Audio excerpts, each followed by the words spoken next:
21 मई को Rajiv Gandhi welfare society की तरफ से बड़ा बाजार सोनापट्टी में ex prime minister late Rajiv Gandhi की डेथ एनिवर्सरी पर एक शोक सभा ऑर्गेनाइज की गई।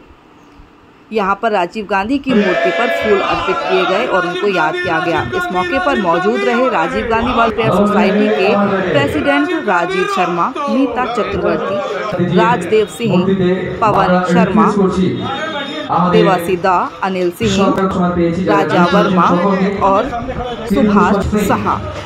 यहाँ पर ex prime minister late Rajiv Gandhi ji की मूर्ति पर फूल अर्पित किए गए और उनको उनकी डेथ एनिवर्सरी पे याद किया गया। राजेश शुक्ला जाके জায়গা দিয়েছি রাজীব গান্ধী জি লেট প্রাইম মিনিস্টার গান্ধী জির মূর্তির কাছে একই ভারতবর্ষকে মুহূর্তটাকে কিভাবে বলবেন, তুলে ধরবেন? দেখুন, রাজীব গান্ধী শুধু আমাদের লিডার ছিলেন না, আমাদের দেশের প্রধানমন্ত্রী ছিলেন না, তিনি একজন ভিশনারি মানুষ ছিলেন। এই দেশের আইটি এবং টেলিকমিউনিকেশনের রেভলিউশন যদি কেউ এনে থাকে তাহলে তার নাম হচ্ছে রাজীব গান্ধী। এবং শুধু তাই নয়, আমরা এখন ওমেন এম্পাওয়ারমেন্ট নিয়ে কথা বলি, যে মহিলাদের রিজার্ভেশনের কথা বলি, পঞ্চায়েত লেভেলের প্রথম রিজার্ভেশনও আনা হয়েছিল রাজীব গান্ধীর সময়।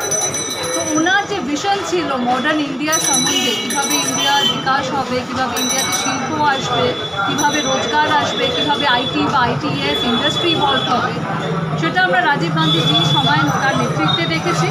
এবং আজকের ওপর মহান নেতৃত্বর যে ভিশনারি ভিউজ আছে সেটা আমরা মিস করি এবং উনি আমাদের মনের মধ্যে, হৃদয়ের মধ্যে সবসময় থাকবেন। উনি অমর ছিলেন এবং অমর থাকবেন এবং ওনার জীবনে 46 বছর বয়সে ওনার মৃত্যু ঘটে যায়। আজকে ওনার প্রয়াণ দিবসে ওনাকে আমরা মনে করছি, ওনাকে